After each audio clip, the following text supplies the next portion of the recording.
American president Donald ട്രംപിൻ്റെ കാര്യം വലിയ കോമഡി. കാരണം എപ്പോഴാണ് സ്വഭാവം മാറുന്നതെന്ന് അറിയത്തില്ല. ഇപ്പോൾ പറയുന്നത് ഇന്ത്യയുമായിട്ട് ഒരു പ്രശ്നമില്ല, മോദിയുമായിട്ട് വിളിച്ചിട്ട് ഞാൻ ഇപ്പോൾ സംസാരിക്കും, വ്യാപാര ബന്ധങ്ങളൊക്കെ പുനഃസ്ഥാപിക്കും. ശരിയായിരിക്കുമോ? അല്ല, അത് ട്രംപ് അദ്ദേഹത്തിൻ്റെ സ്വന്തം പ്ലാറ്റ്ഫോമായ ട്രൂത്ത് സോഷ്യലിൽ ഇന്നലെ ഇട്ട കുറിപ്പാണ്. പക്ഷേ എനിക്ക് ഈ പറഞ്ഞ പോലെ ട്രാജഡി എന്ന് പറയുന്നത് എനിക്ക് തോന്നുന്നു ട്രംപിൻ്റെ കാര്യത്തില്ല, കേരളത്തിലെ മാധ്യമങ്ങളെക്കുറിച്ചാണ്. കാരണം ഇന്ത്യയും അമേരിക്കയും തമ്മിലുള്ള ബന്ധം വല്ലാതെ വഷളായി നിൽക്കുന്നു. അതെ, ഇന്ത്യ മൈൻഡ് ചെയ്യുന്നില്ല. ട്രംപ് അങ്ങനെ പറയുന്നു. ട്രംപ് 3 തവണ വിളിച്ചു, മോദി ഫോൺ പോലും എടുത്തില്ല. അങ്ങനെ ഒരു ബന്ധം കട്ടായി. അമേരിക്ക എന്തെങ്കിലുമൊക്കെ ചെയ്യട്ടെ എന്ന് പറഞ്ഞ് നമ്മൾ നിൽക്കും. നമ്മുടെ രാജ്യത്ത് കുറേ ആശങ്കകളൊക്കെ ഉണ്ട്. ഈ ആശങ്കകൾ ഇങ്ങനെ നിൽക്കുമ്പോൾ വളരെ പെട്ടെന്ന് ട്രംപിൻ്റെ ഭാഗത്തു നിന്ന് ഒരു നിലപാട് മാറ്റം ഉണ്ടാകുന്നു. ഞങ്ങൾ എന്ന് പറയുന്നത് എന്താണ്, ഇന്ത്യയും അമേരിക്കയും തമ്മിലുള്ള ചർച്ചകൾ തുടരും. ചർച്ചകൾ നിന്നിരിക്കുകയായിരുന്നു, വ്യാപാര ചർച്ചകൾ പുനരാരംഭിക്കും. എന്നിട്ട് എന്തു ചെയ്യും, നമ്മുടെ മഹത്തായ 2 രാജ്യങ്ങൾക്കും ഗുണമുണ്ടാകുന്ന തരത്തിൽ ഈ ചർച്ചകൾ കൺക്ലൂഡ് ചെയ്യും. മഹത്തായ 2 രാജ്യങ്ങൾക്കും ഗുണമുണ്ടാകുമെന്ന് പറഞ്ഞാൽ പരസ്പരം ഒരു ധാരണയിലെത്തി ഒരു കോംപ്രമൈസ് എത്തുന്നതാണല്ലോ. അങ്ങനെ ട്രംപ് പറഞ്ഞു. ട്രംപ് പറഞ്ഞാൽ അതൊരു വാർത്തയല്ലേ? നമ്മുടെ എത്ര പത്രങ്ങൾ അത് വാർത്ത കൊടുത്തിട്ടുണ്ട്. മനോരമയും ഞാൻ കണ്ടില്ല. മാതൃഭൂമിയിൽ ഒരു ചെറിയ വാർത്തയുണ്ട്, അത് ട്രംപ് പറഞ്ഞതല്ല, അതിനോട് മോദി പ്രതികരിച്ചത് ഒരു വാർത്ത. എന്നിട്ട് ഇപ്പോൾ ജയറാം രമേശെ കളിയാക്കിയെന്നും ഒരു വാർത്ത. അപ്പോൾ ശരിക്കും നമ്മുടെ രാജ്യത്തെ മാധ്യമങ്ങളുടെ രാജ്യ താല്പര്യം, ജനങ്ങളോടുള്ള കരുതൽ, ഇതൊക്കെ ഓർക്കുമ്പോൾ അതാണ് ഏറ്റവും വലിയ ട്രാജഡി. നോക്കൂ, ഇന്നലെ അത് മാത്രമല്ല, ഈ മാധ്യമങ്ങൾക്ക് വേണമെങ്കിൽ ഒരു റിപ്പോർട്ട് ചെയ്യാൻ ബുദ്ധിമുട്ടുള്ളൊരു ഭാഗം കൂടെ ട്രംപിൻ്റെ ഈ പോസ്റ്റിലുണ്ട്, ട്രൂത്ത് സോഷ്യലിലെ പോസ്റ്റിലുണ്ട്. അതിനകത്ത് പറയുന്നത്, എൻ്റെ വളരെ നല്ല സുഹൃത്താണ് മോദി. അതുമാത്രമല്ല, മോദിയോട് എനിക്ക് ഉടനെ സംസാരിക്കാൻ കഴിയുമെന്ന് ഞാൻ പ്രതീക്ഷിക്കുന്നു. കാരണം മോദിയോട് സംസാരിക്കാൻ കഴിഞ്ഞില്ല, 3 തവണ വിളിച്ചിട്ട് മോദി എടുത്തില്ല. അതുകൊണ്ടാണ് പറയുന്നത്, മോദിയോട് എനിക്കിനി ഉടനെ സംസാരിക്കാൻ കഴിയുമെന്ന് ഞാൻ പ്രതീക്ഷിക്കുന്നു എന്ന് പറഞ്ഞിട്ടാണ് ഈ സ്റ്റേറ്റ്മെൻറ്റ് ആരംഭിക്കുന്നത്. ഇതുപോലെ കഴിഞ്ഞ ആഴ്ച ട്രംപ് വേറൊന്ന് പറഞ്ഞിരുന്നു, ഞാൻ എന്നും മോദിയുടെ നല്ല സുഹൃത്തായിരിക്കും, is a great prime minister, മഹാനായ പ്രധാനമന്ത്രിയാണ് മോദി എന്ന് പറഞ്ഞു. മനോരമ ഇത് റിപ്പോർട്ട് ചെയ്തു കേട്ടോ. മനോരമ അത് റിപ്പോർട്ട് ചെയ്തപ്പോൾ മഹാനായ പ്രധാനമന്ത്രിയാണ് മോദി എന്ന് ട്രംപ് പറഞ്ഞ ആ ഭാഗം മാത്രം ഉണ്ടായിരുന്നില്ല. എങ്ങനെയുണ്ട്? അപ്പോൾ ഇവർക്ക് ഇന്ത്യയുടെ പ്രധാനമന്ത്രിയെ അമേരിക്കൻ പ്രസിഡന്റ് മഹാനായ പ്രധാനമന്ത്രിയാണെന്ന് പറഞ്ഞാൽ പ്രസിദ്ധീകരിക്കാതെ തമസ്കരിക്കുന്ന പാരമ്പര്യമാണ് മനോരമയ്ക്കും മാതൃഭൂമിക്കും ഉള്ളതെന്ന് പറയേണ്ടി വരും. മാതൃഭൂമി അത് അങ്ങനെ കൊടുത്തോന്ന് എനിക്കറിയില്ല, ഞങ്ങൾ ആ ദിവസത്തെ മാതൃഭൂമി കണ്ടില്ല. പക്ഷെ ഇന്ന് പോലും ഈ വാർത്ത അതിൻ്റെ അറിയിക്കുന്ന പ്രാധാന്യത്തിൽ മാതൃഭൂമി കൊടുത്തില്ല. ഇതിപ്പം നമ്മുടെ മാതൃഭൂമി പത്രാധിപർ മനോജ് കെ ദാസ് എൻ്റെ സുഹൃത്താണ്. മനോജ് നമ്മുടെ ചാനൽ കൃത്യമായി കാണുകയും എൻ്റെ ഇടയ്ക്ക് വിളിക്കാറുള്ള ആളാണ്. അപ്പം മനോജ് ഇടയ്ക്ക് നമ്മൾ ചില ടോക്കിൽ മാതൃഭൂമിയുടെ ചില നിലപാടുകളെ കുറിച്ച് പറയുമ്പോൾ അദ്ദേഹം എന്നെ വിളിച്ചിട്ട് അതങ്ങനെയല്ല, ഇങ്ങനെയാണ് നമ്മൾ ഇന്ന് ചെയ്തിട്ടുണ്ടെന്ന് പറയാറുണ്ടായിരുന്നു. പക്ഷേ എനിക്കൊരു അഭിപ്രായം ഉള്ളത്, ശരിക്കും ഇന്ത്യ അമേരിക്ക ബന്ധം ഇത്ര വഷളായി നിൽക്കുമ്പോൾ നമ്മൾ ഗൗനിക്കാതെ ഒരു നിസ്സംഗഭാവത്തിൽ അല്ലെങ്കിൽ നെഗ്ലക്റ്റ് ചെയ്യുന്ന തരത്തിൽ നമ്മൾ നിൽക്കുമ്പോൾ അമേരിക്കൻ പ്രസിഡന്റ് ഒരു സറണ്ടർ ചെയ്തതുപോലെ ഇങ്ങോട്ട് വന്നിട്ട് ചർച്ചകൾ പുനരാരംഭിക്കും. അത് നല്ലൊരു കൺക്ലൂഷനിൽ ക്ലോസ് ചെയ്യാൻ പറ്റും. 2 രാജ്യങ്ങൾക്കും ഗുണമുണ്ടാകുന്ന തരത്തിൽ ക്ലോസ് ചെയ്യാൻ പറ്റും. എൻ്റെ വളരെ very good friend of mine എന്ന് പറയുന്നു. അതുകൂടാതെ മോദിയുമായി എനിക്ക് ഉടനെ സംസാരിക്കാൻ കഴിയുമായിരിക്കുമെന്ന് ഞാൻ പ്രതീക്ഷിക്കുന്നു എന്നൊക്കെ പറഞ്ഞ് ഒരു സ്റ്റേറ്റ്മെൻറ്റ് ഇറക്കിയെങ്കിൽ അതൊരു വലിയ ഐസ് ബ്രേക്കിംഗ് ആണ്.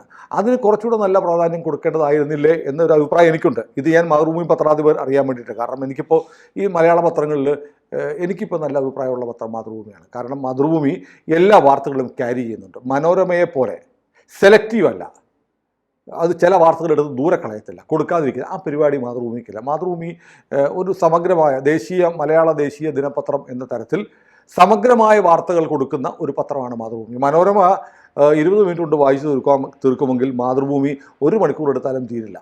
കാരണം മനോജ് കെ ദാസ് അതിൻ്റെ പത്രാധിപരായി വന്നതിന് ശേഷം വാർത്തകളുടെ സന്നിവേശത്തിൽ വലിയ മാറ്റം വരുന്നുണ്ട്. പക്ഷേ എനിക്ക് തോന്നുന്നത് ഇത് അദ്ദേഹത്തിന് ഒരു ജഡ്ജ്മെൻ്റ് ഉണ്ടായിരിക്കാം, ഈ വാർത്ത അകത്ത് കൊടുത്താൽ മതി. പക്ഷേ എൻ്റെ അഭിപ്രായത്തിൽ, എൻ്റെ ഒരു ജഡ്ജ്മെൻറ്റിൽ അതൊന്നാം പുറത്ത് വരേണ്ടതും കുറച്ചുകൂടെ നന്നായി കൈകാര്യം ചെയ്യേണ്ടതും മാതൃഭൂമിയുടെ ഒരു ബാധ്യതയായിരുന്നു. കാരണം മാതൃഭൂമി എന്നും ദേശീയതയ്ക്കൊപ്പം നിൽക്കുന്നൊരു പത്രമാണ്.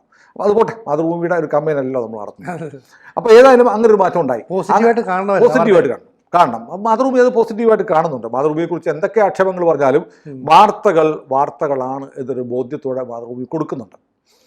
ഓക്കെ, നമുക്ക് തിരിച്ചു വരാം. അപ്പോൾ ട്രംപ് ഇങ്ങനെ പറഞ്ഞു. നോക്കൂ, ട്രംപ് ഇങ്ങനെ കുറേ കാലമായി പറയുന്നുണ്ട്, മോദി മൈൻഡ് ചെയ്യുന്നില്ല. അമേരിക്കൻ പ്രസിഡന്റ് 3 തവണ വിളിച്ചിട്ടും ഫോൺ എടുക്കാതിരുന്നു. അത് അസാമാന്യമായ ഒരു നിശ്ചയദാർഢ്യം, ഒരു മനക്കരുത്ത്, തൻ്റെ ഇടം ഒക്കെ ഉണ്ടെങ്കിൽ അങ്ങനെ ചെയ്യാൻ പറ്റുള്ളൂ. അമേരിക്കൻ പ്രസിഡന്റ് വിളിച്ചാൽ എണീറ്റ് ഇന്ന് ഫോൺ എടുക്കുന്നവരാണ് ലോകത്തിലെ ഏതാണ്ട് എല്ലാ രാജ്യക്കാരും. ഇന്ത്യ വേണ്ട, പോയി പണി നോക്കാൻ പറഞ്ഞു. അവസാനം പിന്നെയും ട്രംപ് മോദിയെക്കുറിച്ച് പറഞ്ഞ തന്നെ ഇന്ത്യ എന്നെ ബഹുമാനിക്കുന്നില്ല, ഇന്ത്യ എന്നെ ബഹുമാനിക്കുന്നില്ല എന്നൊക്കെ പറഞ്ഞായിരുന്നു പരാതി. അർഹിക്കുന്ന പരിഗണന കിട്ടുന്നില്ല. കാരണം ഇയാൾ രാവിലെ ഒന്ന് പറയും, ഉച്ചയ്ക്ക് മറ്റൊന്ന് പറയും, വൈകിട്ട് വേറൊന്ന് പറയും, പിറ്റേന്ന് നേരം എടുക്കുമ്പോൾ ഈ പറഞ്ഞതെല്ലാം റദ്ദാക്കിക്കൊണ്ട് മറ്റൊന്ന് പറയും. ഈ നിലപാടെടുക്കുമ്പോൾ ഇന്ത്യക്ക് ഒരു സ്റ്റാൻഡുണ്ട്. ആ സ്റ്റാൻഡിൽ ഇന്ത്യക്ക് നിൽക്കാൻ പറ്റുള്ളൂ. ഏതായാലും ട്രംപിൻ്റെ ഈ പ്രസ്താവന വന്നതിന് തൊട്ട് പിന്നെ മോദിയുടെ പ്രസ്താവന വന്നു. ഇന്ത്യയും അമേരിക്കയും അടുത്ത സുഹൃത്തുക്കളാണ്, സ്വാഭാവികമായ പങ്കാളികളാണ് നമ്മൾ. വ്യാപാര ചർച്ചകൾ തുടരും. അപ്പോൾ നമുക്ക് എന്ത് പറ്റും, നമ്മൾ ചർച്ചകൾ കൺക്ലൂഡ് ചെയ്യാം, നമുക്ക് ടീം വർക്ക്, നമ്മുടെ ടീം അതിനുവേണ്ടി വർക്ക് ചെയ്തുകൊണ്ടിരിക്കുകയാണെന്ന് പറഞ്ഞ് മോദിയുടെയും ഇതിനെ വെൽക്കം ചെയ്തുകൊണ്ടുള്ള ഒരു ട്വീറ്റ് വന്നു. അപ്പോൾ ഞാൻ ആലോചിക്കുന്നത്, ഇപ്പോൾ ഇതിനിടയ്ക്ക് കോൺഗ്രസ് സമീപകാലത്ത് ചെയ്തുകൊണ്ടിരുന്ന, ഇപ്പോൾ ജയറാം രമേശ് പറഞ്ഞിരിക്കുന്നു ഇന്ത്യയും അമേരിക്കയും സ്വാഭാവിക പങ്കാളികളാണെന്ന് പ്രധാനമന്ത്രി പ്രതികരിച്ചത് പരിഹാസ്യമാണ് എന്ന് ജയറാം രമേശ് പറയുന്നു. എന്ത് പരിഹാസ്യം? അമേരിക്കയുമായി ഒരു ആശയക്കുഴപ്പമുണ്ട്. അത് പരിഹരിക്കാൻ ഒരു അവസരം കിട്ടുമ്പോൾ അതിന് നേരെ കൈ നീട്ടുക എന്നുള്ളത് ഈ രാജ്യത്തിൻ്റെ ഭരണാധികാരി ചെയ്യേണ്ട കാര്യമാണ്. ജയറാം രമേശിന് ചുമ്മാ അവിടെ ഇരുന്നിട്ട് രാവിലെ നാട്ടിലെ നായ കുരയ്ക്കുന്നത് പോലെ എന്തൊക്കെ പറയാം. അങ്ങനെയല്ല രാജ്യത്തിൻ്റെ പ്രധാനമന്ത്രി ചെയ്യേണ്ടത്. നോക്കൂ, നമ്മൾ കീഴടങ്ങാൻ പോയിട്ടില്ല. പപ്പു പറയുന്നുണ്ടല്ലോ, രാഹുൽ ഗാന്ധി പറയുന്നുണ്ടല്ലോ ഇന്ത്യ കീഴടങ്ങി എന്നുള്ളത്. ഈ വ്യാപാര ഇഷ്യൂവിൽ, താരിഫിൻ്റെ ഇഷ്യൂവിൽ ഇന്ത്യ കീഴടങ്ങാൻ പോയൊന്നുമില്ല. ഇന്ത്യയുടെ നിലപാടിൽ തന്നെ ഉറച്ചു നിന്നു എന്ന് മാത്രമല്ല, ട്രംപ് വിളിച്ച ഫോൺ പോലും എടുക്കില്ല എന്നുള്ള നിലപാടിൽ നിന്നു. അവസാനം ട്രംപിന് ഇങ്ങോട്ട് കൈ നീട്ടേണ്ടി വന്നിരിക്കുന്നു. അതല്ലേ അപ്പോൾ വലിയ മാറ്റം. ഇന്ത്യ ആത്മാഭിമാനത്തോടെ ശിരസുയർത്തി പോടാ പുല്ലേ എന്ന് പറഞ്ഞു നിന്നാൽ അമേരിക്കയും ട്രംപും നമ്മുടെ വഴിയേ വരും എന്നാണ്. അവരാണ് ഏകപക്ഷീയമായി ചർച്ചകൾ കട്ട് ചെയ്തത്. ചർച്ചകൾ പുനരാരംഭിക്കണേ എന്ന് നമ്മൾ നിലവിളിക്കാൻ പോയില്ല. നോക്കൂ, കോൺഗ്രസ് എക്കാലത്തും പറഞ്ഞെന്താ, ഓപ്പറേഷൻ സിന്ദൂറുമായി ബന്ധപ്പെട്ട് ഏതാണ്ട് 1 ഡസനിലേറെ തവണ ട്രംപ് പറഞ്ഞു ഞാനാണ് ഇടപെട്ടത്. അപ്പോൾ നമ്മൾ പാർലമെൻറ്റിൽ പറഞ്ഞു, നമ്മുടെ വിദേശകാര്യമന്ത്രി പറഞ്ഞു, നമ്മുടെ ഉത്തരവാദിത്തപ്പെട്ടവരെല്ലാം, ഒരു വിദേശ രാജ്യവും നമ്മളോട് സംസാരിച്ചിട്ടില്ല, ഇടപെട്ടിട്ടില്ല എന്ന് പറഞ്ഞ് പാർലമെൻറ്റിൽ പ്രധാനമന്ത്രിയും പറഞ്ഞു. ട്രംപിൻ്റെ പേര് പറഞ്ഞില്ല എന്നുള്ളൂ. ഒരു വിദേശ രാജ്യവും എന്നോട് സംസാരിച്ചിട്ടില്ല എന്ന് പറഞ്ഞാൽ അത് അമേരിക്ക ഉദ്ദേശിച്ചാണെന്ന് എല്ലാവർക്കും അറിയാം. അമേരിക്കയ്ക്കുള്ള മറുപടിയാണ്. പക്ഷേ കോൺഗ്രസ് ആവശ്യപ്പെട്ടതെന്നാണ് ട്രംപ് കളറാണെന്ന് പറയണം. അങ്ങനെ ഒരു പ്രധാനമന്ത്രിക്ക് പറയാൻ പറ്റുമോ? എന്നേക്കുമായി ഒരു രാജ്യവുമായുള്ള സൗഹൃദം അവസാനിപ്പിക്കുന്ന തരത്തിൽ വർത്തമാനം പറയാൻ പാടില്ല. പക്ഷേ ഇവരാവശ്യപ്പെടുന്നത് എന്താ? ട്രംപിനെ കള്ളനെന്ന് വിളിക്കണം. അതായത് എന്നിട്ട് എന്തെങ്കിലും ഒരു സാധ്യത ഇന്ത്യ അമേരിക്ക സൗഹൃദം പുനരാരംഭിക്കാനുണ്ടെങ്കിൽ അത് അടച്ചു കളയണം, പുനരാരംഭിക്കരുത്. അങ്ങനെ ഇന്ത്യ നശിക്കണം. ഇന്ത്യക്ക് ഗുണമുണ്ടാകുന്ന ഒരു നിലപാടോ. അപ്പോൾ രാജ്യ താല്പര്യമല്ല. രാജ്യ താല്പര്യം ഒരു ഡിപ്ലോമസിയിൽ കൊണ്ടും കൊടുത്തും വഴങ്ങി മൈലെണ്ണ വെച്ചിട്ടാണ് ഡിപ്ലോമസി. ഇപ്പോഴത്തെ ഈ മീഡിയയുടെ നിലപാട് ഏതാണ്ട് അതല്ലേ, മലയാളം മീഡിയ. അതുകൊണ്ടായിരിക്കില്ലേ ട്രംപ് ഇങ്ങനെ ഒരു നിലപാടെടുത്തിട്ടും ഒരു വാർത്തയുടെ ഒരു അംശം പോലും മറ്റു മാധ്യമങ്ങൾ പോലും വരാതെ? മോദിക്ക് പ്രാമുഖ്യം കിട്ടി. മോദി ഇങ്ങനെ അചഞ്ചലമായി നിൽക്കുമ്പോൾ കീഴടങ്ങിയത് ട്രംപാണ്. അത് പറയാൻ പറ്റില്ലല്ലോ മോദിക്ക്. അപ്പം വായിക്കുന്ന നമ്മുടെ നാട്ടിലെ ജനങ്ങൾക്ക് ഇതൊക്കെ അറിയാം. അപ്പൊ അവർ വിചാരിക്കും, കണ്ടില്ലേ നമ്മൾ മൈൻഡ് ചെയ്യാതിരുന്നപ്പോൾ ട്രംപ് ഇങ്ങോട്ട് വന്നിരിക്കുന്നു. ഇത്രയേ ഉള്ളൂ ട്രംപ്. ഇന്ത്യ ചങ്കം പിരിച്ച്, ആണൊരുത്തൻ ചങ്കം പിരിച്ച് നിന്നാൽ ട്രംപല്ല, ട്രംപിന്റെ അപ്പൂപ്പൻ ഇവിടെ വരും എന്ന ഒരു നയം, എന്നൊരു നിലപാട് ആളുകൾക്ക് തോന്നും, ആളുകൾക്ക് ബോധ്യപ്പെടും. അതുകൊണ്ട് അത് വാർത്തയാക്കാൻ പാടില്ല. അപ്പം ശരിക്കും നമ്മുടെ ദേശീയ പത്രങ്ങൾക്ക് രാജ്യത്തോട് എന്ത് താല്പര്യമാണ് എനിക്കറിയില്ല. അങ്ങനെ ഉണ്ടെങ്കിൽ ശരിക്കും ഇത് പ്രധാനപ്പെട്ട വാർത്തയും ഇന്ത്യയിലെ ജനങ്ങളുടെ താല്പര്യമാണ് മാധ്യമങ്ങൾ ഉയർത്തിപ്പിടിക്കുന്നതെങ്കിൽ ട്രംപിൻ്റെ ഭാഗത്തു നിന്നുള്ള ഒരു സർവാത്മന ഉള്ള ഒരു കീഴടങ്ങലാണ്. വീണ്ടും പറയാണ്, മോദിയുമായി സംസാരിക്കാൻ കഴിയുമെന്ന് പ്രതീക്ഷിക്കുന്നു എന്ന് പറഞ്ഞാൽ ഇനി വിളിച്ചാൽ എൻ്റെ പൊന്നെണ്ണ ഫോണൊന്ന് എടുക്കണേ എന്നല്ലേ? എന്ന് തന്നെയാണ്. മോദിയുമായി സംസാരിക്കാൻ കഴിയുമെന്ന് ഞാൻ പ്രതീക്ഷിക്കുന്നു പറഞ്ഞാൽ ഒന്ന് ഫോൺ എടുക്കണം.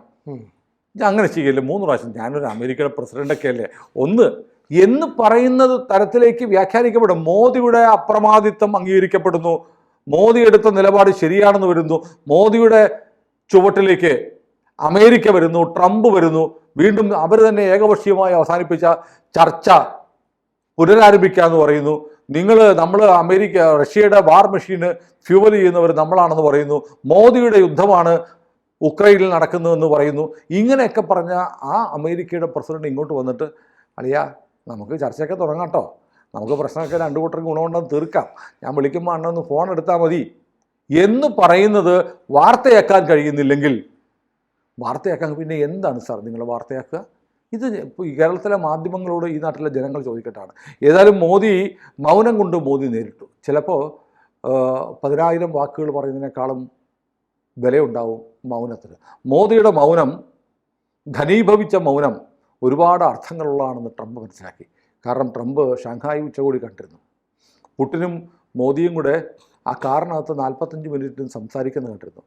ചൈന എങ്ങനെയാണ് ഈ ഷാങ്ഹായ് ഉച്ചകോടി കഴിഞ്ഞതിൻ്റെ തൊട്ടു പിന്നാലെ ചൈന പാകിസ്ഥാൻ എക്കണോമിക് കോറിഡോർ പദ്ധതിയിൽ നിന്ന് പിന്മാറിയത് എങ്ങനെയാണെന്ന് ട്രംപ് കണ്ടിട്ടുണ്ട്. അതിൻ്റെ ഗുണമാർക്കാണെന്ന് ട്രംപ് മനസ്സിലാക്കിയിട്ടുണ്ട്.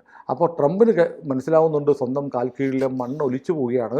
മോദിയെ കൂടെ നിർത്തിയില്ലെങ്കിൽ തനിക്ക് ഉണ്ടാവാവുന്ന തിരിച്ചടി, പ്രത്യേകിച്ച് ഏഷ്യൻ രാജ്യങ്ങളിലുണ്ടാവുന്ന തിരിച്ചടി വളരെ വലുതാണെന്ന് ട്രംപ് തിരിച്ചറിഞ്ഞിട്ടുണ്ട്. അപ്പം ട്രംപിനെ സംബന്ധിച്ച് ട്രംപിന് 79 വയസ്സൊക്കെയായി. നൊബേൽ സമ്മാനം പ്രതീക്ഷിച്ചു. ലോകത്ത് ആര് പറയുന്നതിനേക്കാളും വിലയുണ്ട് ട്രംപിന് നോബൽ സമ്മാനം കൊടുക്കണമെന്ന് മോദി പറഞ്ഞാൽ. അത് വലിയൊരു ആഗ്രഹമായിരുന്നു, ഒരു വയസ്സിൻ്റെ ഒരാഗ്രഹമായിരുന്നു. അത് നടന്നില്ല. 79 വയസ്സുള്ള ഓർമ്മയൊക്കെ നശിച്ചു തുടങ്ങിയ ഒരു മോദിയെ സംബന്ധിച്ച് മോദിയുടെ 4 ആരോഗ്യമില്ല ട്രംപിന്, അല്ലേ? ഓർമ്മയില്ല, നടക്കാൻ പോലും വയ്യ, വെച്ചു പോകുന്നു. അപ്പോൾ ഒരു വൃദ്ധൻ്റെ എന്താ അല്ല, അവസാനത്തെ ആഗ്രഹങ്ങൾ നോബൽ സമ്മാനം കിട്ടുക, അത് നടന്നില്ല. പിന്നെ കിരാന ഹിൽസിൽ കയറി നമ്മൾ ചവിട്ടി, ഓപ്പറേഷൻ സിന്ദൂറിലൂടെ വലിയ മാരകമായ പരിക്കേറ്റു. അങ്ങനെ വല്ലാതെ വിഷമിച്ച് നിൽക്കുമ്പോൾ ഇന്ത്യ അതൊരു പരിഭവം, അത്രയേ ഉള്ളൂ. മാത്രമല്ല ഇനിയിപ്പോൾ ഇന്ത്യയെ സംബന്ധിച്ച് ട്രംപിൻ്റെ ഒരു കീഴടങ്ങിയത് ട്രംപാണ്, കീഴടങ്ങിയത് അമേരിക്കയാണ്. ഇന്ത്യ ഒന്നും മിണ്ടാതെ നിങ്ങൾ വരുന്ന പോലെ വരട്ടെ, നിങ്ങൾ തീരുമാനിക്കുക എന്ന് പറഞ്ഞ് മാറി നിന്നു. അപ്പോൾ അങ്ങനെ നിൽക്കുമ്പോൾ നമ്മുടെ അടുത്തേക്ക് ട്രംപ് വന്നിരിക്കുകയാണ്, അമേരിക്ക വന്നിരിക്കുകയാണ്. ഇനിയിപ്പോൾ US കോടതിയിൽ അപ്പീൽ കോടതി പറഞ്ഞല്ലോ ട്രംപിന് അന്താരാഷ്ട്ര ബന്ധങ്ങളിൽ എമർജൻസി പവേഴ്സ് ഉപയോഗിച്ചിട്ട് ഇങ്ങനെ താരിഫ് ഏർപ്പെടുത്താൻ അമേരിക്കൻ പ്രസിഡന്റ് അധികാരമില്ലെന്ന് അപ്പീൽ കോടതി വിധിയുണ്ട്. അതിനെതിരെ ഒക്ടോബർ 14 വരെ അതിന് സ്റ്റേ ഉണ്ട്. അതിനുള്ളിൽ സുപ്രീം കോടതി പോകാതെ പറഞ്ഞിരിക്കുക. സുപ്രീം കോടതിയും അത് ശരിവെച്ച് കഴിഞ്ഞാൽ ട്രംപിൻ്റെ ഈ താരിഫ് വാർ അവിടെ അവസാനിക്കും. ഏതായാലും കാര്യങ്ങൾ ഇന്ത്യക്ക് അനുകൂലമായി നീങ്ങുകയാണ്. നമ്മൾ ഒരുപാട് ഒച്ച വെക്കാതെ, അനാവശ്യമായ സംസാരമില്ലാതെ, മാതൃകാപരമായി നമ്മുടെ സ്ഥൈര്യത്തോടെ നമ്മുടെ നിലപാടുകൾ ഉറച്ചു നിന്നാൽ അമേരിക്കയല്ല, അതിനപ്പുറത്തെ ആളുകൾ നമ്മുടെ കാൽച്ചുവട്ടിൽ വരുമെന്നതിൻ്റെ തെളിവാണ് ഇന്നലെ ഉണ്ടായിരിക്കുന്ന ട്രംപിൻ്റെ നിലപാട് മാറ്റം. പക്ഷേ നമ്മുടെ മാധ്യമങ്ങൾ ജന്മം ചെയ്ത നിലപാട് മാറ്റത്തില്ല. അവർക്ക് മോദിക്ക് അനുകൂലമായി, ഇന്ത്യക്ക് അനുകൂലമായി ഒരു വാർത്ത ഉണ്ടായാൽ അത് കൊടുക്കില്ല എന്നുള്ള ശാഠ്യം വീണ്ടും തെളിയിച്ചിരിക്കുന്നു നമ്മുടെ മാധ്യമങ്ങൾ. കൂടുതൽ വാർത്തകളും വിശേഷങ്ങളും നിങ്ങളിലേക്ക് എത്താൻ ABC മലയാളം സബ്സ്ക്രൈബ് ചെയ്യുക, ബെൽ ബട്ടണും അമർത്തുക.